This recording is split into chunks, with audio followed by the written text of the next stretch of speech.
So we got Brook versus Senchenko. Chris, who do you like in this fight, first of all? Well, personally, I don't like neither, but if I'm going to look from a talent perspective, you've got to go with Brook. He's got a classy jab, he's got decent movement, his record's shite, his ranking's absolute nonsense. But if you're going to take one of them out of it, you've got to take Brook. Would you like Steve? Yeah, I got to say Brook as well. He's just far better boxer than Senchenko. Senchenko's just really basic, isn't he? And like Chris says, his ranking's ridiculous because he's not anyone in the top 20 or anything, Brook. But he's certainly better than Senchenko, in my opinion. Yeah. What do you think, Tom? Well, same as everyone else, really. It depends on how Kell Brook's training's going, though, because if rumours are to be believed, then he's not putting everything into it. But assuming that he's put at least 70-80% into it, he should be beating Senchenko by stoppage fairly simply, just based on the fact that Senchenko's very, very, very poor.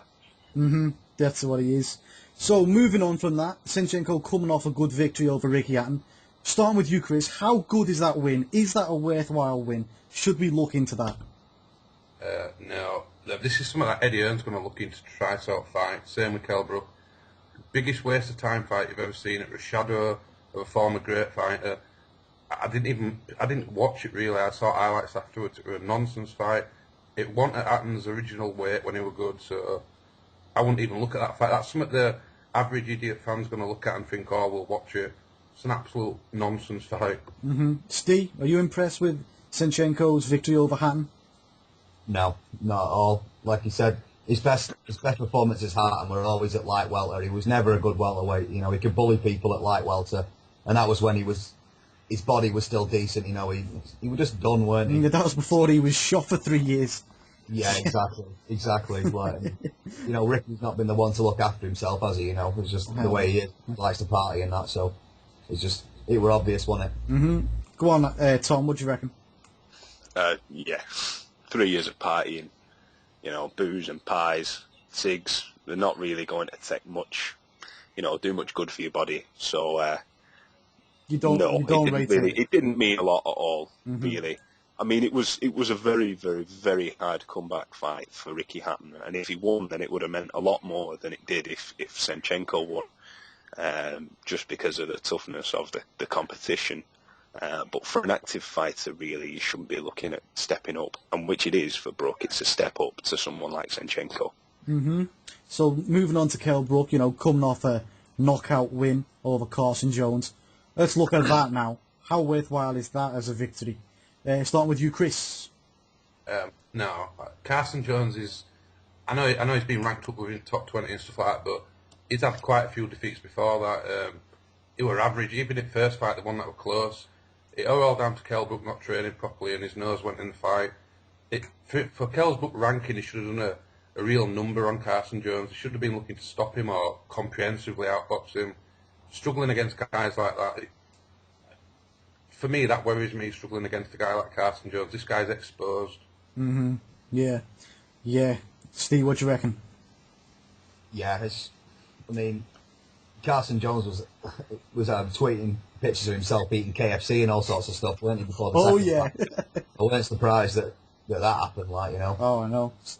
He's a poor level fighter, and I mean, before the first fight, he'd had, just off the top of my head, something like 6 or 7 losses already, Jones.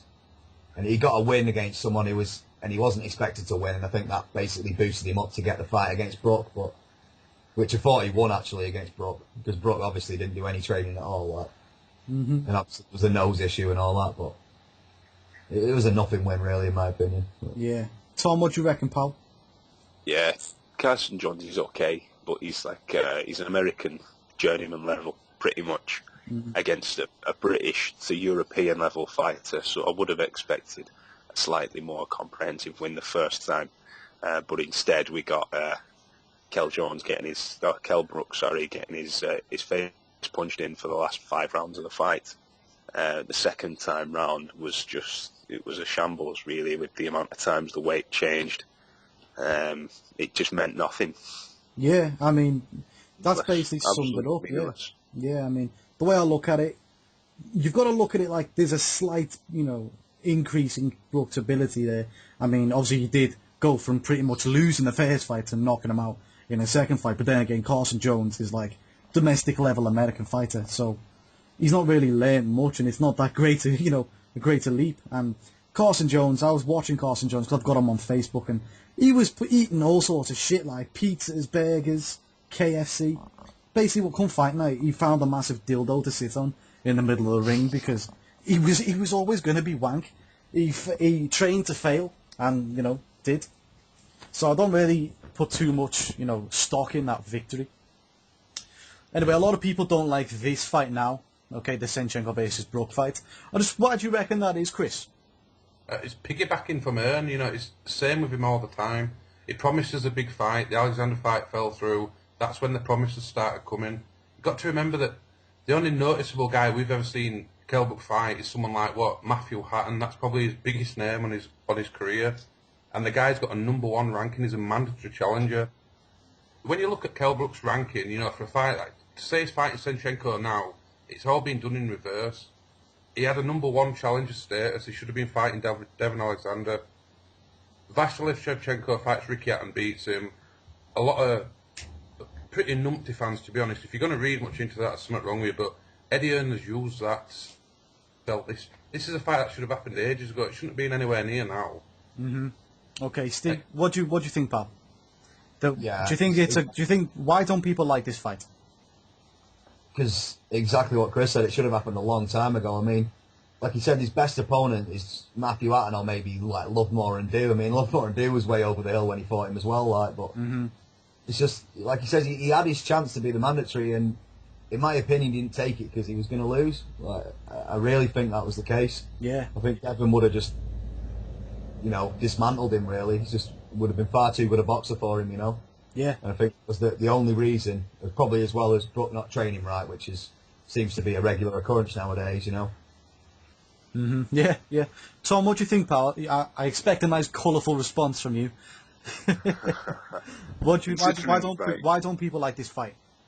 Considering we were told that it was going to be a big name the night after Kell Brook, the same night that Kell Brook knocked out Carson Jones, we were promised that it was going to be one of two big names. So everyone was bandying the name like Mosley, Ortiz, and then it turns out that the big names that came up were actually Vyacheslav, Senchenko, and who was the other one? Was it Julio Diaz? Diaz and Matt Jones. Yeah, so listen, it's just not. That's not a big name. Well, the way I look at it, Tom, right, is there's like 20 letters in that name. That is a big. Yeah, there are. That's a name, obviously, but in reality, it isn't a big name, is it? No. It's not. It's not a big name fighter. The only reason that he's got a big name is because he beat Ricky Hatton. Yeah. Other than that, no one knows who he is. I mean. Victor Ortiz is a big name because he fought Floyd Mayweather. Shane Mosley's a big name because he fought Floyd Mayweather. He fought Oscar De La Hoya. He fought, everyone. All them guys. Right? Vyacheslav Senchenko is not a big name. No. In the test. Never will be. And it's just pathetic. It's absolutely terrible. Yeah, I agree. We'll move on. So which fighter do you think has fought at a higher level, Brook or Senchenko? Chris? Well, you probably have to say Senchenko because Kell Brook's only ever really fought guys like Matthew Hatton, and they're all domestic guys or exposed guys. Matthew Hatton is alright, European, British level. He's no great shape, but, he's not bad as a measuring stick. Senchenko's at least, even his loss to Malignaggi is a better experience, better resume if you want than what Kell Brook's done, beating Carson Jones and Saldivia and Matthew Hatton. Yeah, I agree. Go on then, Steve. What do you reckon, pal? Who's fought at the higher level? Yeah, definitely Senchenko. Like I say, Paulie Malignaggi's been established as a top fighter in his division for the last, 8-9 years now, hasn't he? At light welter before that, and now at welter. I wouldn't say he's one of the best fighters at welterweight now, but he's definitely up there in the top 10, isn't he? He can definitely give a fight, yeah. He can definitely give you a fight. What do you reckon, Tom? Who's the better fighter? Who's fought at a higher level? Right, for one fight, Senchenko has. Consistently, I think Brook has actually fought at a higher level. He's fought at British level, which is probably much, much, much higher than Senchenko has by, 2 fights. Ricky Hatton, who was probably below British level at that time. Yeah. And Paulie Malignaggi, who he got stopped by. So I think overall Brooks probably fought at a higher level just because he's fought consistently at British level. Interesting point. Very good. I like that, yeah. We'll move on from that then. Okay. Do you guys feel that people have put too much emphasis on the Paulie Malignaggi loss and not enough on his other 34 fights that he's had in his career, all of which he's won?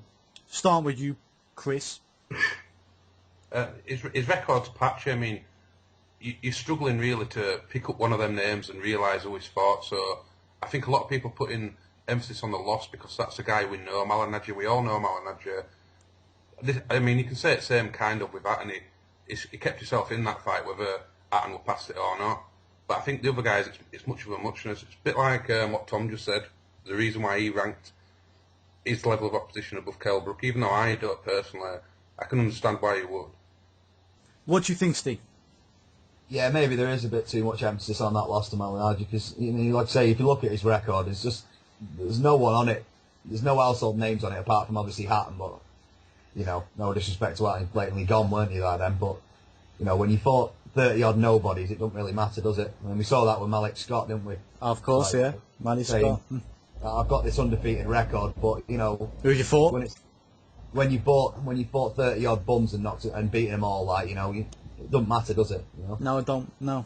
Good points. Go on, Tom. What do you reckon? 34 fights. Sorry, what was it? The question is 34 fights.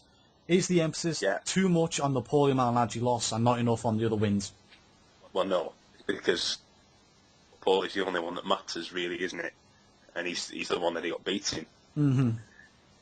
When he was defending his title against someone who mattered, someone who didn't really matter anymore, who was just supposed to, he was just getting his final shot, really, wasn't he, Paulie? Everyone thought that he'd lost it and that he was shit. At that time, he got battered by Khan. He was on a downward slope, really, and then he beat Senchenko, got his title, and everyone thought he was something again. No, really. That's cool. Yeah, that's good. Okay. It's not that good, Yeah, okay. Looking at the odds now, me and Chris just looked at the odds, okay? Senchenko is 11-2. That's right, yeah, Chris? Yeah, 5.5 to 1. 5.5 to 1. 11-2. Now, is he being criminally underrated in this fight? Well, when you compare both the records, if you say that Senchenko's fought a load of nobodies, you've got to look at Kell Brook's record and say he's done the same and he's struggled. So you look at guys like Carson Jones who were exposed. He struggled against Carson Jones. So if you're having a bet, I wouldn't try to I think he's massively underrated in odds, I would say, with Senchenko. I wouldn't call him an 11-2 shot against a guy who's struggled at the weight, a guy who's looked sloppy, he's got lifestyle issues. I'd be quite tempted to have a few quid on just to save. Maybe. I might still do that. What do you reckon, Steve? Yeah, I mean, what price is Kell Brook then? He must be, 4 to 1. Odds, no, it's lower than that odds on.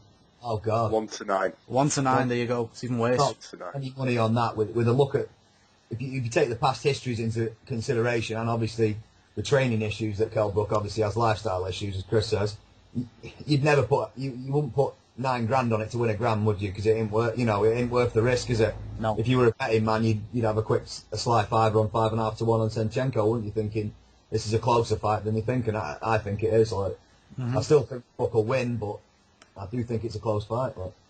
Okay, Tom, what do you think about 11-2? It's not really going to be any value, really, because I don't think he's going to win. I think the main value in that will be Kell Brook to win on points. The knockout will be something like 2 to 5 on, which is silly, because Kell Brook's not shown anything in any way to be a big puncher. I think he'll outpoint him, and that'll be decent money. 11-2 on Senchenko. You could take it if you were feeling lucky that day, but I don't think it's ever going to happen. Yeah, you think that it's just a 5 loss then, yeah? Yeah, pretty much. I think that Kell Brook on points would be a much sounder investment with your money. Okay, that's cool.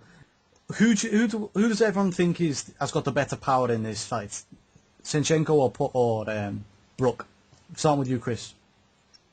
I'd go with Brook. I mean, he does throw combinations. He does get a little bit reckless as well, but he works behind a solid jab. The jab he's got is very underrated. This is a good part of Kell Brook. When he's working, when he's on fire, he works everything off that jab. It is a quality jab.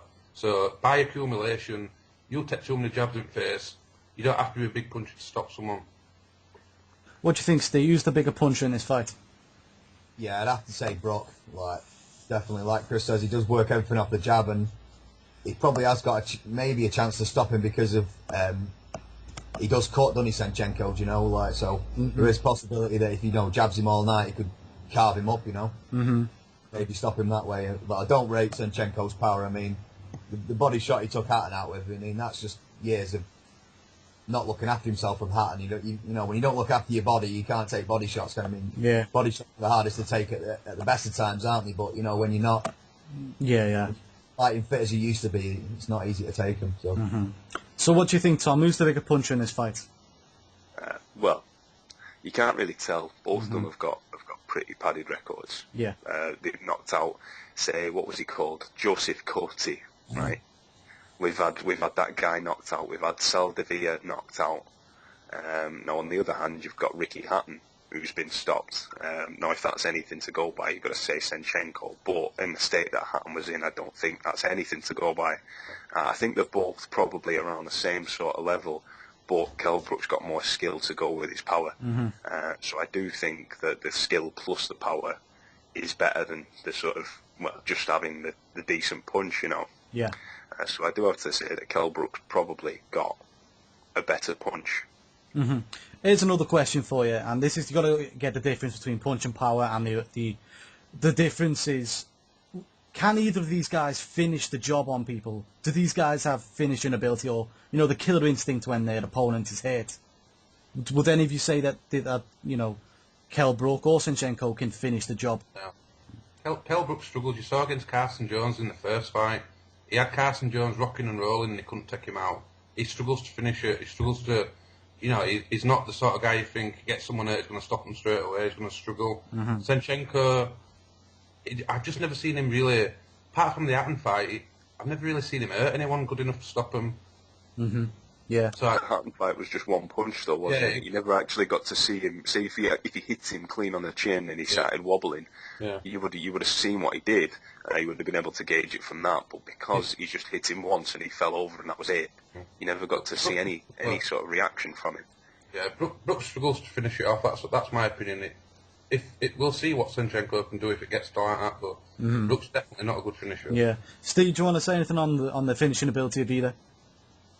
Yeah, I just think they're both not good finishes, definitely. Yeah. Just poor, really.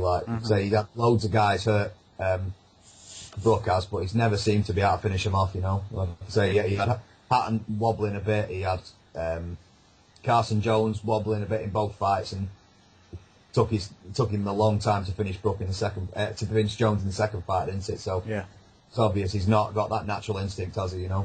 But, anything you want to add, Tom? Not really. No, I don't think Kell Brook's cool enough to be able to finish opponents properly. I mean, you see with Carl Froch will just when he's got you out, he'll just walk you down and keep punching you in the face.